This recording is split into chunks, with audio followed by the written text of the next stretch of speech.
घर वालों के शादी के प्रेशर से बचने के लिए मैंने ऑनलाइन 9.9 यूएन देकर एक लड़की को हायर किया और फेक शादी करने की तैयारी की। लेकिन किसे पता था कि जब हम मैरिज रजिस्ट्रेशन ऑफिस में रजिस्ट्रेशन कराने पहुंचे तो स्टाफ ने मुझे गौर तिरस्कार से देखते हुए कहा, तुम तो पहले से शादीशुदा हो, फिर रजिस्ट्रेशन कराने क्यों आए हो? क्या तुम्हें बिगमी क्राइम के बारे में नहीं पता? मैरिज रजिस्ट्रेशन ऑफिस से बाहर निकलने के बाद मैंने हाथ में प्रिंट हुआ मैरिज सर्टिफिकेट देखा और पूरी तरह स्टन्ड रह गया। मेरे पास खड़ी लड़की ने भी अफसोस से कहा, मिस्टर लिन, जब आपकी पहले से शादी हो चुकी है तो फिर मुझे पैसे देकर हायर क्यों किया? इतना कहकर उसने एक ही बात छोड़ी, एडवांस रिफंड नहीं होगा, और तुरंत वहां से भाग गई। मैं वहीं खड़ा रह गया। काफी देर तक मुझे समझ ही नहीं आया, जिसने आज तक किसी लड़की का हाथ तक नहीं पकड़ा उसकी शादी कैसे हो सकती है। मैंने फिर से हाथ में पकड़े प्रिंट को देखा। सर्टिफिकेट की फोटो में आदमी सचमुच मैं ही था। जहाँ तक उस औरत की बात थी, उसका नाम शेन यूचू था। वह बहुत खूबसूरत थी, लेकिन मैं उसे बिल्कुल नहीं जानता था। मैंने तुरंत फोन निकाला, फोटो खींचकर एक आले प्रोफाइल फोटो वाले कॉन्टैक्ट को भेजी और मैसेज किया, पता करो ये कौन है। सामने से तुरंत रिप्लाई आया, रिसीव्ड। मैंने दिल की उलझन दबाई, अपनी पुरानी इलेक्ट्रिक बाइक उठाई और एक आलीशान विला की तरफ चल पड़ा। जैसे ही बाइक पार्क की, पीछे से नौकरों की बातें सुनाई दी, ये कौन है, कितना हैंडसम है। दूसरा बोला, चुप रहो, बेकार मत बोलो, ये लिन फैमिली का नाजायज बेटा है। इसकी माँ उस समय बड़ा पेट लेकर यहाँ इंसाफ मांगने आई थी। उस बूढ़ी औरत की तो कोई शर्म ही नहीं थी। तरह तरह के बहाने बनाकर लिन फैमिली में रहने की कोशिश करती रही। हाँ, इसे अपनी लिमिट पता थी। ये मिडिल स्कूल से ही बाहर जाकर रहने लगा था। पता नहीं आज किस काम से आया है। मैंने भौहें सिकोड़ ली और ऐसे दिखाया जैसे कुछ सुना ही नहीं। सीधे लिविंग रूम में चला गया। दरवाजे पर खड़ी माँ ल्यूली ने मुझे देखते ही घबरा कर ऊपर खींच लिया। पहले मेरे साथ तुम्हारे बड़े भाई से मिलो। हाँ, मैरिज सर्टिफिकेट ले लिया ना? मैंने धीरे से जवाब दिया, ले लिया। वह बोली, अच्छा है, अपनी आइडेंटिटी हमेशा याद रखना। शी सिंह तुम्हारे बड़े भाई की फियांसे है। इतना बड़ा टॉप लग्जरी फैमिली तुम्हारे जैसे नाजायज बेटे के बस की बात नहीं। सिर्फ तुम्हारा भाई ही उसके लायक है। मेरी आंखों में ठंडक उतर आई। शेन शिन ने यूनिवर्सिटी में 4 साल तक मेरा पीछा किया था, लेकिन ग्रेजुएशन वाले दिन वह मेरे बड़े भाई लिन फैन के साथ चली गई। ल्यूली ने मुझे तुरंत किसी से शादी करने को मजबूर किया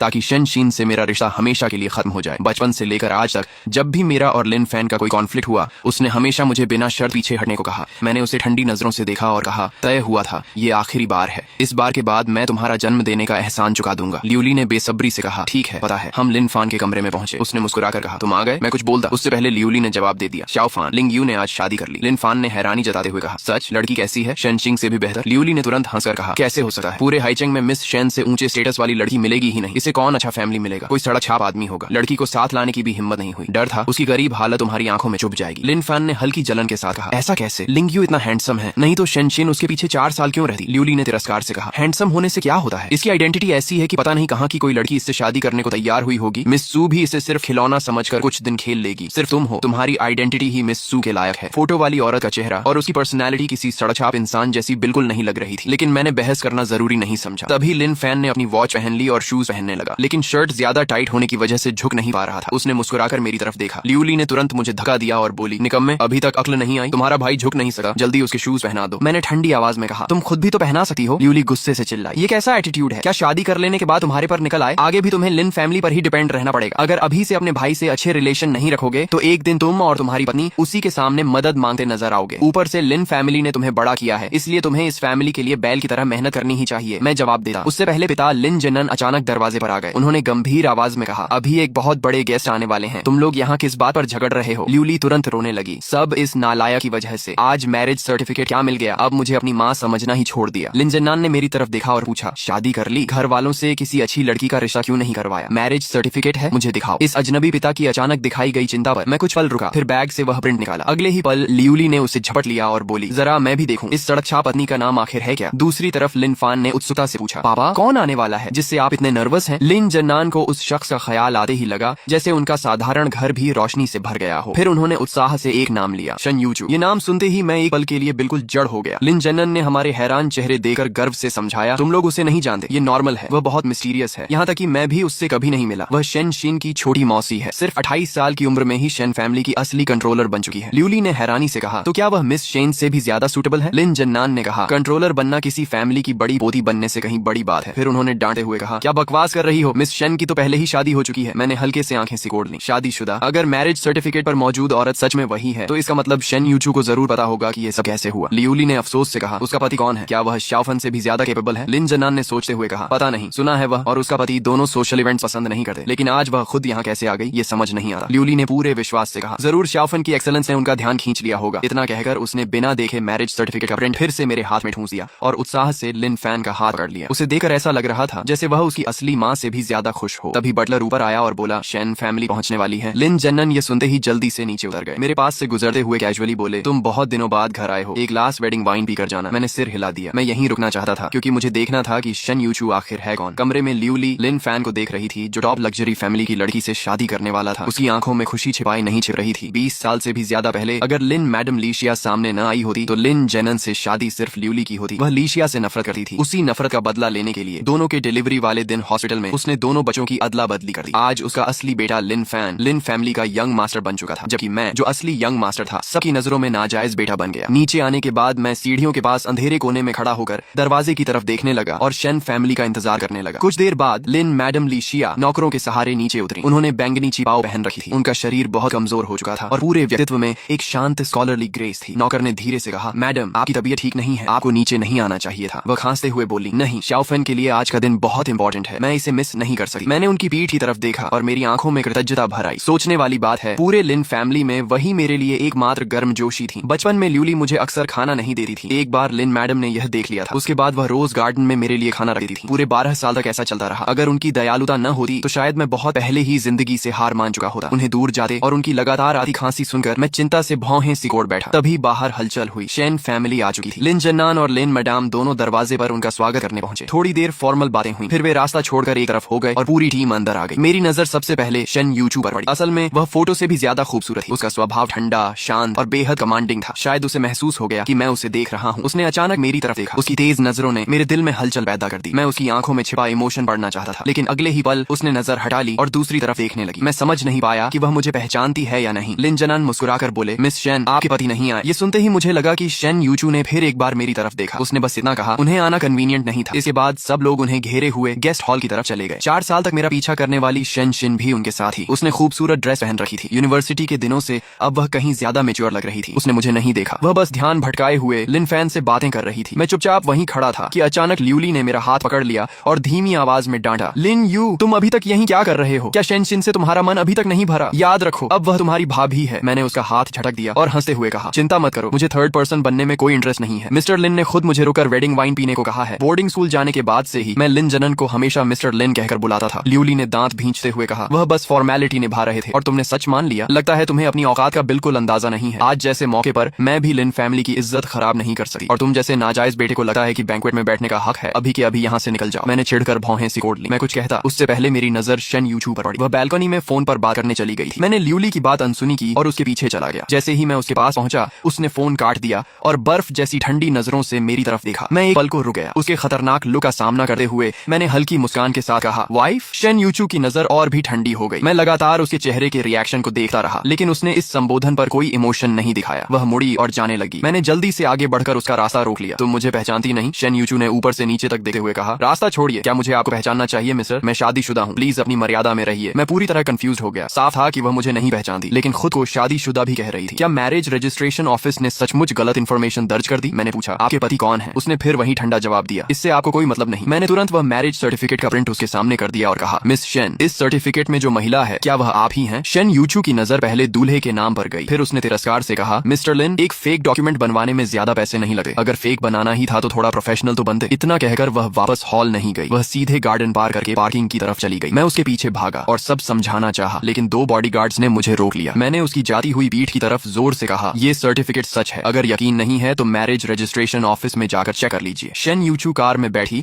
और बिना रुके वहां से चली गई। सिर्फ उसकी पर्सनल असिस्टेंट वहीं रुक गई। मैं वापस हॉल में लौटा तो सामने लिन फैन मिल गया। उसने मुझे अभी अभी शेन यूचू के पीछे जाते हुए देख लिया था। उसके चेहरे पर अजीब सा एक्सप्रेशन था। दूसरी तरफ लिन जन्नन परेशान होकर बोले, मिस शेन अचानक क्यों चली गई? क्या हमारी तरफ से हॉस्पिटैलिटी में कोई कमी रह गई? लिन फैन ने मुट्ठी भींचते हुए धीरे से कहा, मैंने लिन यू को मिस शेन को परेशान करते देखा। वह बहुत गुस्से में चली गई। जाते जाते उन्होंने कहा कि आप अपने घर वालों को कंट्रोल कीजिए। लिन यू की वजह से कहीं शेन फैमिली को ऐसा न लगे कि हमारे फैमिली की अपब्रिंगिंग खराब है। ये सुनते ही लिन जन्नन का चेहरा गुस्से से काला पड़ गया। दूसरी तरफ मैं अपनी पुरानी इलेक्ट्रिक बाइक पर शेन यूचू का पीछा करते करते उसे खो चुका था और इसी बात पर परेशान था कि तभी फोन बज उठा। कॉल उठाते ही दूसरी तरफ से एक लड़की की आवाज आई, बॉस, शेन यूचू की इन्फॉर्मेशन मिल गई। शेन यूचू शेन फैमिली के ओल्ड मास्टर की दूसरी बेटी है। कहा जाता है कि वह बेहद कोल्ड ब्लडेड है, इसलिए बचपन से ही उसे विदेश भेज दिया गया था। सबको लगता था कि शेन फैमिली आखिरकार बड़े बेटे यानी शेन शीन के पिता को मिलेगी, लेकिन किसी ने नहीं सोचा था कि पिछले हफ्ते शेन यूचू अचानक चाइना लौटेगी और पता नहीं कौन से पावरफुल मेथड्स इस्तेमाल करके ओल्ड मास्टर को पोजीशन छोड़ने पर मजबूर कर देगी। अब पूरा शेन ग्रुप उसी के कंट्रोल में है। मैंने भौहें सिकोड़ते हुए कहा, उसका कॉन्टैक्ट नंबर और स्केड्यूल पता करो, उसके बाद मैं खुद उससे मिलूंगा। कॉल खत्म करने के बाद मैंने माथा दबाया। मामला उम्मीद से कहीं ज्यादा कॉम्प्लिकेटेड था। शेन यूचू जैसी आइडेंटिटी वाली औरत से मिलना आसान नहीं था। आज मुझे मजाक में उसे वाइफ नहीं कहना चाहिए था। बेवजह उसे नाराज करके करके भेज दिया। मैंने लंबी सांस ली और अपनी टूटी फूटी बाइक फिर से स्टार्ट कर दी। मैं धीरे धीरे अपनी बाइक चलाते हुए घर की तरफ लौटने लगा। शहर के शोर शराबे और चमक दमक वाले सेंटर एरिया को छोड़कर मैं सबब की एक पुरानी बस्ती में पहुंचा। मिडिल स्कूल के समय जब मैं लिन फैमिली का घर छोड़कर निकला था तब मेरे पास ज्यादा पैसे नहीं थे, इसलिए मजबूरी में यहीं एक पुराने मकान में किराए पर रहने लगा। बाद में आदत पड़ गई तो फिर कभी घर बदलने का सोचा ही नहीं। बस एक मोड़ और पार करना था कि अचानक सड़क किनारे से लगभग 80-90 साल की एक बुजुर्ग महिला सामने आ गई। मैंने तुरंत ब्रेक लगाया। थोड़ी सी देर होती तो एक्सीडेंट हो जाता। पहले मुझे लगा शायद किसी ने जानबूझकर सामने आकर रोक लिया है, लेकिन ध्यान से देखा तो वह साफ सुथरे कपड़ों में थी और उनके गले में एक कार्ड लटका था। उस पर कॉन्टैक्ट नंबर लिखा था और नीचे लिखा था, अगर यह बुजुर्ग महिला रास्ता भटक जाए तो कृपया इस नंबर पर कॉन्टैक्ट करें, उचित रिवॉर्ड दिया जाएगा। साफ था कि उन्हें अल्जाइमर्स डिजीज थी। मैंने तुरंत फोन निकाला और कार्ड पर लिखा नंबर डायल करने लगा। तभी अब तक बिल्कुल खोई खोई सी दिख रही बुजुर्ग महिला ने अचानक मेरा हाथ कसकर पकड़ लिया। उनकी आंखों में चमक लौट आई और वह खुशी से बोली, दामाद, तुम मेरे दामाद हो। मैं बेबस होकर मुस्कुराया। 22 साल से सिंगल हूँ और आज एक ही दिन में दूसरी बार मेरी वाइफ निकल आई। मुझे हंसी आ गई। मैंने मजाक में पूछा, दादी आपकी नातिन कौन है, उसका नाम क्या है? उन्होंने कहा, अरे हाँ, उसका नाम शन क्या था, जो नाम अभी अभी उन्हें याद आया था अगले ही पल फिर भूल गई। वह परेशान होकर बार बार मुंह खोलती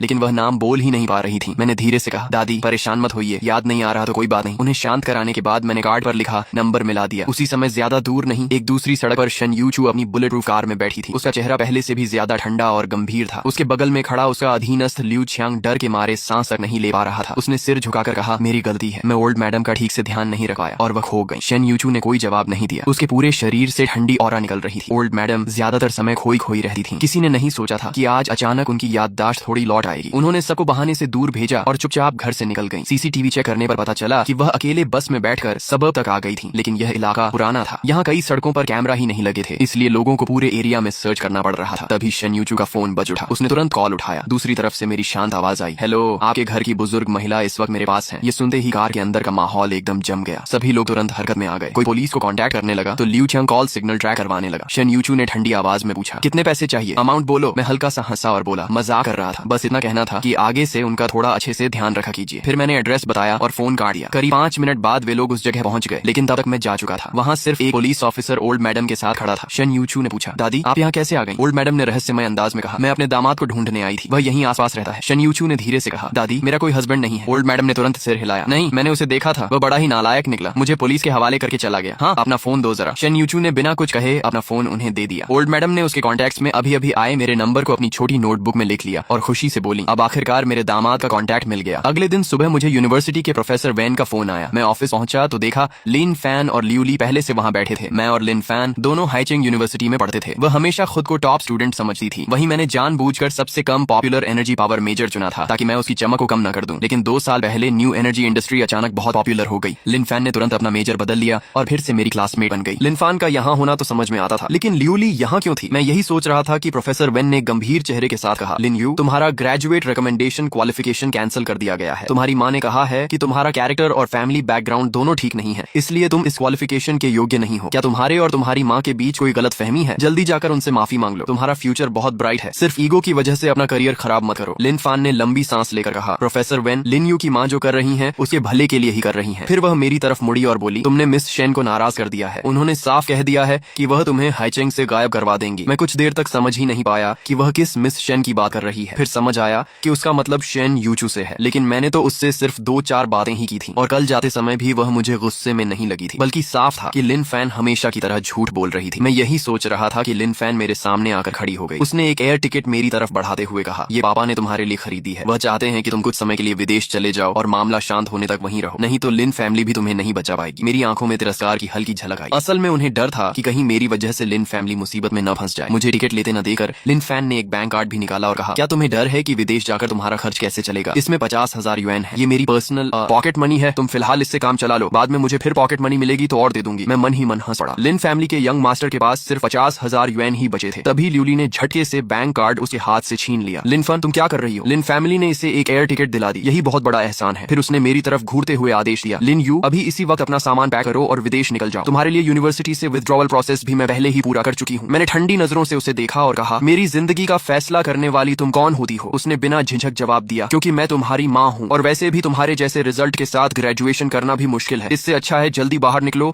और जॉब करके पैसे कमाओ। प्रोफेसर वेन से रहा नहीं गया। उन्होंने कहा, लिन यू की माँ, आपको गलत फहमी हुई है, स्टूडेंट लिन। लेकिन उनकी बात पूरी होने से पहले ही ल्यूली ने बीच में काट दिया, प्रोफेसर, आपको इसकी तरफदारी करने की जरूरत नहीं है। मैं इससे ज्यादा अच्छी तरह जानती हूँ कि ये कैसा इंसान है। ये पोस्ट ग्रेजुएट इसलिए करना चाहता है क्योंकि लिन फैन भी कर रही है। पहले आईने में अपनी शक्ल देख ले, इसकी क्या औकात की लिन फैन की बराबरी करे। प्रोफेसर वैन एक पल के लिए चुप रह गए, फिर हैरानी से लिन फैन की तरफ देखकर बोले, लेकिन मुझे याद है तुम्हें ग्रेजुएट रिकमेंडेशन नहीं मिली थी और तुमने पोस्ट ग्रेजुएट एंट्रेंस एग्जाम भी नहीं दिया था। लिन फैन विनम्रता से मुस्कुराई और बोली, मैं स्पेशल एडमिशन रूट से आई हूँ। प्रोफेसर के पूछने पर उसने बनावटी विनम्रता से कहा, डॉक्टर यू ने hydrogen clean fuel technology successfully develop की है और उसका पैटेंट भी लिया है। उन्हें डॉक्टरेट टाइटल मिला है। ये सुनकर मैं अंदर ही अंदर चौंक गया। डॉक्टर यू, मुझे खुद ही नहीं पता था कि मैं लिन फैन को स्पेशल एडमिशन दिला रहा हूँ। सच तो यह था कि लिन फैमिली ने कभी मेरी थोड़ी बहुत मदद की थी। उसी एहसान के बदले मैं कई सालों से डॉक्टर यू नाम से उनकी कंपनी को टेक्निकल सपोर्ट देता आ रहा था। मैंने अपनी पहचान छिपाने के लिए ये झूठ भी फैलाया था कि मुझे किसी ने स्पॉन्सर करके पढ़ाया है, लेकिन लिन फैन आगे झूठ करती रही। मेरी माँ ने उस समय डॉक्टर यू की पढ़ाई में मदद की थी, इसलिए पढ़ाई पूरी होने के बाद डॉक्टर यू खुद हमारे घर आए और बोले कि मेरी माँ उनकी लाइफ सेवर है, तभी से वह हमारी कंपनी को लगातार टेक्नोलॉजी सपोर्ट दे रहे हैं। मुझे पूरा भरोसा है कि वह मेरी किसी भी रिक्वेस्ट को मना नहीं करेंगे। प्रोफेसर वेन ने उसकी बात पर विश्वास कर लिया और पूछा, तो डॉक्टर यू इस समय कहाँ काम कर रहे हैं? लिन फैन बोली, डीन जल्द ही डॉक्टर यू को हमारी यूनिवर्सिटी में टीचिंग के लिए इनवाइट करने वाले हैं। प्रोफेसर वेन बेहद खुश हो गए। उन्होंने मेरी तरफ देखकर कहा, लिन यू, तुम्हारा रिसर्च डायरेक्शन भी डॉक्टर यू जैसा ही है। जब वह आएंगे तो मैं तुम्हारी उनसे पहचान करवा दूंगा। अगर डॉक्टर यू तुम्हारे लिए रिकमेंडेशन दे दें तो शायद तुम्हारी ग्रेजुएट रिकमेंडेशन फिर से मिल सकती है। लिन फैन ने चिंता दिखाने का नाटक करते हुए कहा, प्रोफेसर वेन, क्या ऐसा करना ठीक रहेगा? शेन फैमिली तो हाईचेंग की सबसे अमीर फैमिली है, हर साल हमारी यूनिवर्सिटी को बहुत बड़ा रिसर्च फंड देती है। अभी डॉक्टर यू की वैल्यू बहुत ज्यादा है। अगर डॉक्टर यू सच में बोल देंगे तो यूनिवर्सिटी शायद उन्हीं की बात मानेगी। फिर उसने आह भरते हुए कहा, लेकिन डॉक्टर यू मेरी माँ की इज्जत करते हैं। अगर मैं उनसे कहूँ तो वह पूरी कोशिश करेंगे। लेकिन लिन यू तो मेरे पिता का नाजायज बेटा है और मेरी माँ के ऑपोजिट साइड पर है। लिन यू, चाहो तो मैं तुम्हारे लिए डॉक्टर यू से बात कर सकती हूँ। मैंने हल्की हंसी के साथ मना कर दिया। इस समय लिन फैन मुझे किसी सर्कस के जोकर से ज्यादा नहीं लग रही थी। मैंने प्रोफेसर वेन से कहा, प्रोफेसर, आप जानते हैं कि मुझे ग्रेजुएट रिकमेंडेशन में कभी खास इंटरेस्ट नहीं था। ल्यूली ने होंठ सिकोड़ते हुए कहा, बेकार कोशिश मत करो। मिस शेन को नाराज करके भी हाईचेंग में जॉब मिलने का सपना देख रहे हो? सपना ही देखते रहना। मैंने शांत स्वर में कहा, मुझे नहीं लगता कि हाईचेंग में कोई इतना ताकतवर है कि पूरे शहर को कंट्रोल कर सके। प्रोफेसर वेन गुस्से में बोले, अगर कहीं जॉब नहीं मिले तो मेरे पास आ जाना, मेरे असिस्टेंट बन जाना। उनकी बात सुनकर मेरे दिल में गर्मजोशी भर गई। मैंने कहा, प्रोफेसर, मेरे और मिस शेन के बीच सिर्फ एक छोटी सी गलतफहमी है, क्लियर हो जाएगी। आपको मेरी चिंता करने की जरूरत नहीं है। यह देखकर लिन फैन ने मुठियां भींच ली और ताने भरे अंदाज में बोली, लिन यू, क्या तुम फिर से मिस शेन के पीछे जाने वाले हो? उनकी शादी हो चुकी है, तुम्हारा ऐसा करना बिल्कुल ठीक नहीं है। उसकी बात सुनते ही ल्यूली का गुस्सा फट पड़ा। अगले ही पल उसने सबके सामने मेरे चेहरे पर जोरदार थप्पड़ मार दिया। मैं अविश्वास से उसे देखता रह गया। मुझे उम्मीद नहीं थी कि वह प्रोफेसर वेन के सामने भी हाथ उठा देगी, लेकिन उसे जरा भी शर्म नहीं आई। उसने उंगली मेरी तरफ तान कर कहा, लगता है इतने साल बाहर रहकर तुम घर के रूल्स भूल गए हो। अभी अपने बड़े भाई से माफी मांगो और प्रॉमिस करो कि आगे कभी शेन फैमिली के किसी मेंबर से मिलने की कोशिश नहीं करोगे। मेरी आंखों की सारी गर्माहट खत्म हो गई, सिर्फ ठंडी नफरत बची। जिस दिन मैंने कहा था कि यह आखिरी बार है, उसने उस बात को बिल्कुल भी सीरियस नहीं लिया। वह आज भी मुझे वही दब्बू बच्चा समझ रही थी जो बचपन में उसके सामने सिर झुकाकर रहता था, गालियां सुनता था, मार खाता था, लेकिन कभी जवाब नहीं देता था। बाद में जब मैं घर छोड़कर यूनिवर्सिटी आया और फिर उससे मिला तो मेरी हालत पहले जैसी गरीब जरूर थी, लेकिन अब मैं उसके सामने सिर उठाकर खड़ा होता था। शायद उसने सोचा कि इतने साल मार न खाने से मैं अपनी औकात भूल गया हूँ। वह अब भी यही सोच रही थी कि आज मुझे फिर से सबक सिखाएगी, लेकिन तभी मैं धीरे धीरे उसके सामने जाकर खड़ा हो गया। उसने होंठों पर मुस्कान ला ली। उसे लगा मैं माफी मांगने आया हूँ। अगले ही पल मैंने मुट्ठी उठाई और पूरी ताकत से उसके चेहरे पर घूंसा मार दिया। लिन फैन की आंखों के आगे अंधेरा छा गया। वह लड़खड़ा कर रह गई। ल्यूली गुस्से से चिल्लाती हुई मेरी तरफ दौड़ी, लिन यू, तुमने उसे मारने की हिम्मत कैसे की? मैंने धीरे से उसकी तरफ सिर घुमाया। मेरे पूरे शरीर से खतरनाक ऑरा निकल रही थी। मेरा चेहरा देखकर ल्यूली वहीं जम गई। डरते हुए बोली, क्या करने वाले हो? एहसान फरामोश, मैं तुम्हारी माँ हूँ, क्या मुझ पर भी हाथ उठाओगे? मैंने बर्फ जैसी ठंडी आवाज में एक एक शब्द बोलते हुए कहा, जब माँ होने का फर्ज निभाया ही नहीं तो बेटे से भी फर्ज निभाने की उम्मीद मत रखना। आज के बाद मेरी जिंदगी में दखल देने की कोशिश मत करना। अगर आगे भी तुमने मेरे खिलाफ कुछ किया तो उसका कई गुना हिसाब मैं लिन फैन से लूंगा। इतना कहकर मैंने प्रोफेसर वेन की तरफ मुड़कर गहरा झुकर प्रणाम किया। पिछले 4 सालों में उन्होंने जो मेरा साथ दिया उसके लिए दिल से धन्यवाद कहा और बताया कि मेरा काम खत्म होते ही मैं वापस यूनिवर्सिटी लौट आऊंगा। इतना कहकर मैं बिना पीछे देखे वहां से निकल गया। जब तक मेरा साया भी ऑफिस से गायब नहीं हो गया तब तक ल्यूली वहीं शब्द खड़ी रही। मैं अभी यूनिवर्सिटी गेट से बाहर निकला ही था कि जीवे का फोन आ गया। उसने कहा, बॉस, सब पता चल गया। अब समझ आया कि शेन यूचू बाहर सबको क्यों कहती है कि उसकी शादी हो चुकी है, लेकिन वह आपको पहचानती क्यों नहीं। शेन फैमिली बाहर से जितनी शानदार दिखती है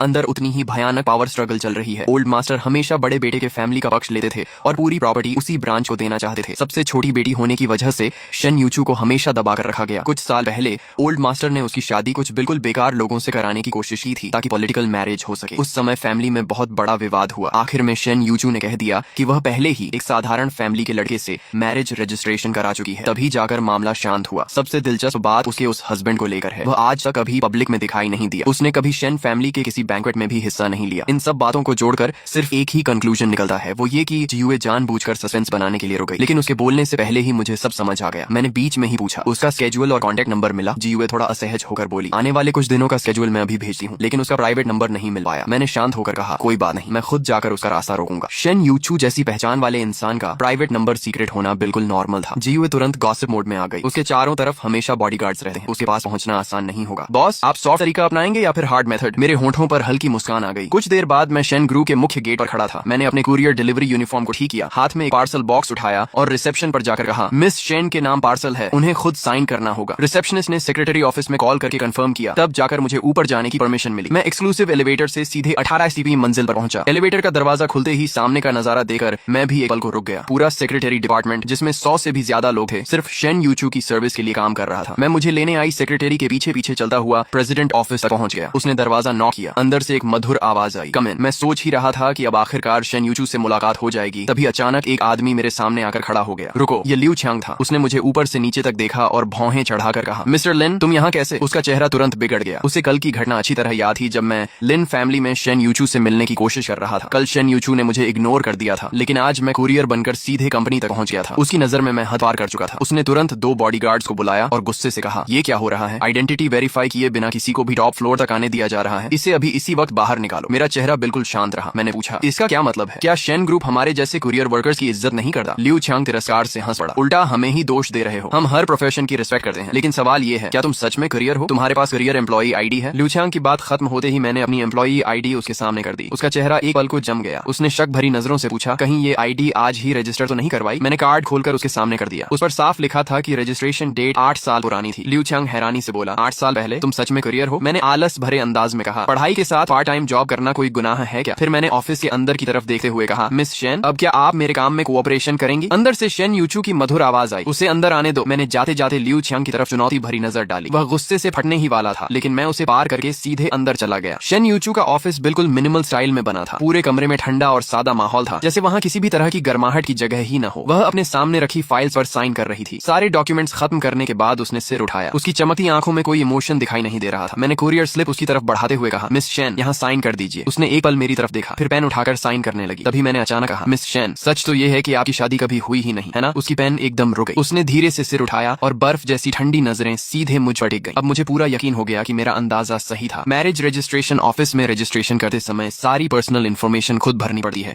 वहाँ गलती होने की संभावना नहीं होती। दूसरी तरफ शेन यूचू दुनिया के सामने खुद को मैरिड बताती थी, लेकिन मुझे बिल्कुल नहीं पहचानती थी। जीयूए की इन्वेस्टिगेशन के बाद सिर्फ एक ही सच बचता था। घर वालों के मैरिज प्रेशर से बचने के लिए उसने दुनिया के सामने एक फेक हस्बैंड बना रखा था। वह कभी मैरिज रजिस्ट्रेशन ऑफिस गई ही नहीं थी, इसलिए उसे यह पता ही नहीं था कि ऑफिशियल रिकॉर्ड्स में हमारी शादी रजिस्टर हो चुकी है। मैंने गंभीरता से कहा, मिस शेन, मुझे पता है मेरी बात सुनने में बहुत स्ट्रेंज लगेगी, लेकिन हमारी सच में शादी हो चुकी है। शेन यूचू धीरे धीरे अपनी चेयर पर सीधी बैठ गई। उसके चेहरे पर हल्की नफरत दिखाई दी। उसने कहा, मिस्टर लिन, बेकार की कोशिश मत कीजिए। मान भी लें कि मेरी शादी नहीं हुई, तब भी मैं आपसे शादी करके शेनशिन से बदला लेने जैसी घटिया हरकत कभी नहीं करूंगी। मैं हल्का सा मुस्कुराया। साफ था कि उसे मेरे और शेनशिन के पुराने रिश्ते के बारे में पता था। वह यही समझ रही थी कि मैं उससे शादी की बात सिर्फ बदला लेने के लिए कर रहा हूँ, इसलिए वह मेरी किसी बात पर विश्वास नहीं कर रही थी। मैंने जल्दी से कहा, मैं यहाँ शेनशिन की वजह से नहीं आया हूँ, मैं तो आपसे डिवोर्स लेने आया हूँ। मुझे आप लोगों के रिलेशनशिप ड्रामा में बिल्कुल इंटरेस्ट नहीं है। मेरी बात पूरी होने से पहले ही शेन यूचू ने मुझे रोक दिया। उसने जल्दी जल्दी कुरियर स्लिप पर साइन किए, पेपर मेरी तरफ बढ़ाया और ठंडे स्वर में कहा, आगे से मुझे परेशान मत करना, नहीं तो अंजाम अच्छा नहीं होगा। उसकी बात सुनकर मुझे भी गुस्सा आ गया। मैंने कहा, आप पहले ही मेरे साथ अच्छा बिहेवियर कहाँ कर रही हैं? आपने तो पूरे हाइचिंग में ये बात फैला दी कि मुझे शहर से गायब करवा देंगी। शेन यूचू ने भौहें सिकोड़ते हुए कहा, मैंने ऐसा कब? लेकिन उसकी बात पूरी भी नहीं हुई थी कि उसका फोन बज उठा। ये उसकी दादी के लिए रखा गया स्पेशल रिंगटोन था। उसने तुरंत कॉल उठाया। दूसरी तरफ केयर टेकर की घबराई हुई आवाज आई, मिस शेन, ओल्ड मैडम फिर से गायब हो गई हैं। शेन यूचू बिना एक पल गंवाए जल्दी से बाहर निकल गई। मैं भी उसके पीछे जाकर सारी बात साफ करना चाहता था, लेकिन एक बार फिर लियू छियांग ने मुझे रोक लिया। उसने कहा, मिस्टर लिन, मेरी सलाह मानिए, अब यहीं रुक जाइए। आखिर मुझे शेन ग्रुप से बाहर भेज दिया गया। जब मैं अपने किराए के घर के दरवाजे तक पहुंचा, तभी अचानक मुझे पीछे कुछ हलचल महसूस हुई। मैंने मुड़कर देखा तो वही बुजुर्ग दादी चुके चुके मेरा पीछा कर रही थी। मैं बेबस होकर मुस्कुराया। मैं कुछ कहता उससे पहले उन्होंने मेरा हाथ पकड़ लिया और बोली, दामाद, इस बार मुझे छोड़कर मत भागना। घर के अंदर वह डाइनिंग टेबल के पास बैठ गई और लगातार 3 ग्लास पानी पी गई। मैंने गंभीर होकर कहा, दादी, मैं सच में आपका दामाद नहीं हूँ। उन्होंने जिद से कहा, तुम हो। फिर उन्होंने एक और ग्लास पानी एक ही सांस में खत्म कर दिया। मुझे समझ आ गया कि उन्हें समझाना बेकार है। मैंने फोन निकाला और पिछली बार वाला नंबर फिर से डायल कर दिया। सिर्फ एक रिंग हुई और सामने से तुरंत कॉल उठ गया। हेलो। दूसरी तरफ से एक महिला की आवाज आई जो मुझे कुछ जानी पहचानी सी लगी। मैं कुछ बोलता उससे पहले दादी ने झटके से फोन मेरे हाथ से छीन लिया। उसी समय शेन यूचू अपनी पूरी टीम के साथ आसपास उन्हें ढूंढ रही थी। बाहर से वह शांत दिखाई दे रही थी, लेकिन अंदर ही अंदर बहुत परेशान थी। उसकी दादी को सिर्फ अल्जाइमर्स डिजीज ही नहीं थी, वह 87 साल की थी और उनके शरीर के लगभग सभी ऑर्गन्स कमजोर पड़ चुके थे। किसी भी समय उनकी जान को खतरा हो सकता था। फोन बजते ही उसने तुरंत कॉल उठाया। अगले ही पल उसे दूसरी तरफ से अपनी दादी की जोरदार आवाज सुनाई दी। अरे बदमाश लड़की, मुझे लेने मत आना, मैं अपने दामाद के साथ हूँ। नंबर वही था जो पिछली बार मेरे फोन का था, इसलिए शेन यूचू तुरंत समझ गई कि दादी फिर से मेरे साथ है। उसने गहरी सांस लेकर पूछा, दादी आप कहाँ हैं? दादी ने तुरंत जवाब दिया, नहीं बताऊंगी। शेन यूचू ने कहा, आप नहीं बताएंगी तो भी मैं आपको ढूंढ लूंगी। दादी ने जिद में कहा, मुझे ढूंढने की कोशिश भी मत करना और किसी को मेरे पीछे मत भेजना। शेन यूचू ने सिर पकड़ लिया। उसने फोन का माइक ढककर पास खड़े चीफ डॉक्टर से धीरे से पूछा, क्या हम उन्हें फोर्स करके वापस ला सकते हैं? डॉक्टर ने सिर हिलाते हुए कहा, ओल्ड मैडम को इस समय किसी भी तरह का शॉक नहीं देना चाहिए, बेहतर होगा उनकी बात मान ली जाए। वैसे पिछली बार वाला लड़का भी कोई बुरा इंसान नहीं लगा। शेन यूचू ने बेबसी से लंबी सांस ली, फिर फोन पर प्यार से कहा, दादी कम से कम आपकी दवा तो पहुंचानी पड़ेगी। दादी ने तुरंत जवाब दिया, दवा की जरूरत नहीं, मेरे पास सब है, तुम चिंता मत करो, मैं अपने दामाद को साथ लेकर ही घर लौटूंगी। इतना कहकर उन्होंने बिना कुछ और सुने फोन काट दिया और मुस्कुराते हुए फोन वापस मेरी तरफ बढ़ा दिया। चेहरे पर गर्व भरी मुस्कान के साथ दादी बोली, दामाद काम हो गया। मैं पूरी तरह कंफ्यूज्ड होकर उन्हें देखने लगा। ये कैसे बेफिक्र घर वाले हैं? उन्होंने एक अजनबी के भरोसे अपनी बुजुर्ग माँ को छोड़ दिया। मैं फिर से फोन करने ही वाला था कि वी चैट पर नोटिफिकेशन आई। किसी ने फोन नंबर के जरिए फ्रेंड रिक्वेस्ट भेजी थी। मैसेज में लिखा था, मैं दादी की नातिन हूँ। मैंने रिक्वेस्ट एक्सेप्ट कर ली। सामने से तुरंत मैसेज आया, कृपया कुछ दिन मेरी दादी का ध्यान रख लीजिए, उनकी तबीयत अभी ठीक नहीं है, उन्हें किसी भी तरह का शौक नहीं लगना चाहिए। मैं हल्का सा हंसा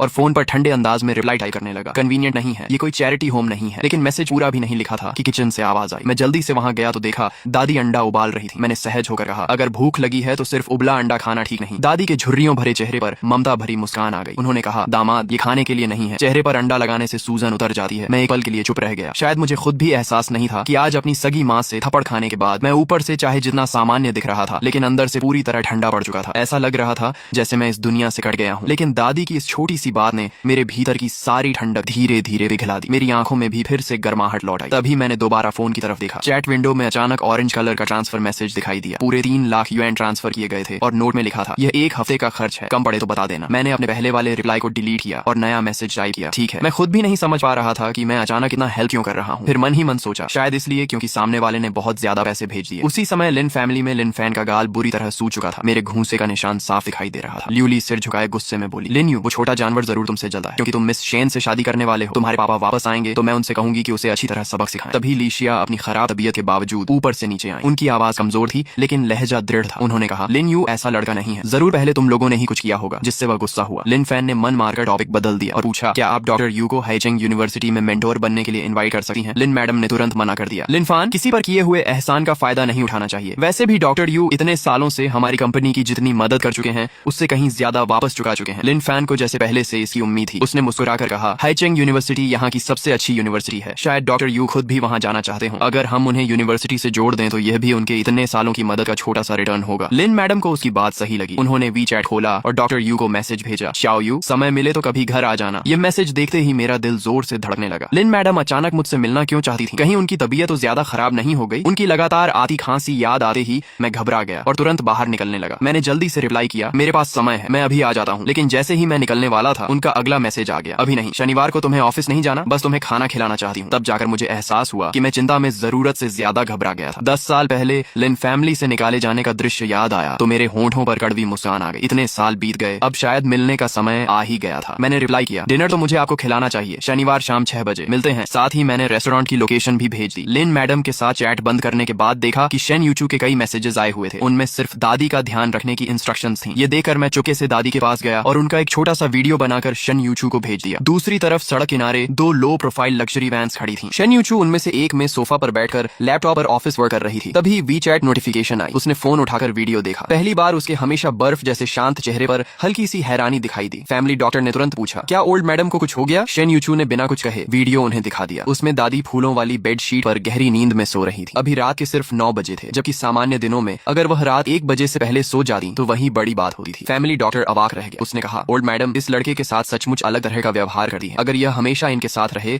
तो उनकी तबीयत जरूर बेहतर हो सकती है। शेन यूचू की आंखें थोड़ी गहरी हो गईं। साफ था कि वह मन ही मन कुछ सोच रही थी। अगले दिन सुबह मुझे शेन यूचू का मैसेज मिला। लगातार बात करते करते उसे ऐसा महसूस होने लगा था जैसे वह किसी पुराने दोस्त से बात कर रही हो। उसने पूछा, क्या मैं आज शाम दादी से मिलने आ सकती हूँ? मैंने तुरंत रिप्लाई किया, बिल्कुल, कभी भी। फिर मैंने उसे अपना पूरा एड्रेस भेज दिया। उसी समय मैं घर के बाहर आराम से खड़ा उसका इंतजार कर रहा था कि अचानक पीछे से एक जानी पहचानी आवाज आई। मैंने मुड़कर देखा, सामने शेन शीन खड़ी थी। यूनिवर्सिटी के दिनों में उसके चेहरे पर हमेशा नरमी और अपनापन रहता था, लेकिन आज वही चेहरा गुस्से से भरा हुआ था। कॉलेज में मैं हमेशा अकेला रहता था, जबकि शेन शिन मिलनसार थी और हर समय मेरे साथ रहती थी। वह मेरी इकलौती दोस्त जैसी थी। लेकिन अब हमारे बीच की सिचुएशन पूरी तरह बदल चुकी थी। मैंने थोड़ी झिझक के साथ पूछा, कोई काम था? शेन शिन ने ठंडी हंसी के साथ कहा, लिन फान ने मुझे तुम्हारी असली आइडेंटिटी बता दी। तुमने मुझसे ये बात छिपाई क्यों? और मैं भी कितनी बेवकूफ थी जो तुम्हारे जैसे इंसान के पीछे 4 साल तक घूमती रही। बड़ा मजा आया होगा। उसकी बात सुनकर ऐसा लगा जैसे किसी ने मेरा दिल कसकर पकड़ लिया हो। 4 साल की फ्रेंडशिप इतनी आसानी से टूट जाएगी मैंने कभी नहीं सोचा था। मैं एक कदम पीछे हट गया, लेकिन वह आगे बढ़कर बोली, क्या तुम्हारे पास मुझे एक्सप्लेन करने के लिए कुछ भी नहीं है? मैंने हल्की हंसी के साथ कहा, नहीं। इतना कहकर मैं मुड़ गया। अगर उसे मेरी फैमिली बैकग्राउंड से इतनी नफरत थी तो ऐसी फ्रेंडशिप रखने का कोई मतलब नहीं था। मेरा यूं चले जाना